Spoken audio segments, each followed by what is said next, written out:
Bharatiya reserve bank of India RBI monetary policy committee repo రేటును 25 basis పాయింట్లు తగ్గించింది. 5.25% చేయడానికి నిర్ణయించింది. గవర్నర్ సంజయ్ మల్హోత్రా దీనిని ప్రకటించారు. రిజర్వ్ బ్యాంక్ ఈ ప్రకటనతో ఇప్పుడు రెపో రేట్ 5.5% నుంచి 5.25%కి తగ్గింది. రెపో రేటు తగ్గడం వల్ల రుణాలు చౌకగా మారతాయి. దీనివల్ల ఈఎంఐపై ఖర్చు తగ్గుతుంది, పొదుపు పెరుగుతుంది.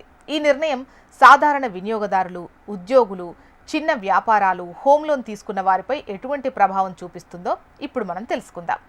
బ్యాంకులు డబ్బు కొరతలో ఉన్నప్పుడు ఆర్బీఐ నుంచి అప్పు తీసుకునే సందర్భంలో చెల్లించే వడ్డీనే రెపో రేటుగా పిలుస్తారు. సింపుల్గా చెప్పాలంటే రెపో రేటు తగ్గితే బ్యాంకులకు డబ్బు చౌకగా దొరుకుతుంది. వారు కస్టమర్స్కు తక్కువ వడ్డీతో లోన్లు ఇవ్వగలరు. ఆర్థిక వ్యవస్థ నెమ్మదించినప్పుడు పెట్టుబడులు తగ్గి మార్కెట్ వృద్ధి మందగిస్తుంది. బ్యాంకులకు అప్పు ఖర్చు తగ్గుతుంది. గృహ, కారు, విద్య, పర్సనల్, వ్యాపార రుణాలపై వడ్డీ తగ్గుతుంది. లోన్ డిమాండ్ తిరిగి పెరుగుతుంది. పరిశ్రమల పెట్టుబడులు పెరుగుతాయి. ఉద్యోగాలు, ఉత్పత్తి వేగం పెరుగుతుంది. హోమ్ లోన్లు చౌక అవుతాయి. హోమ్ లోన్లు ఎక్కువ కాలం ఉండటం వల్ల రేటు మార్పులు ఎక్కువ ప్రభావం చూపుతుంది. రెపో రేటు తగ్గితే ఈఎంఐ తగ్గుతుంది, లోన్ టెన్యూర్ తగ్గుతుంది, మొత్తం వడ్డీ భారం తగ్గుతుంది.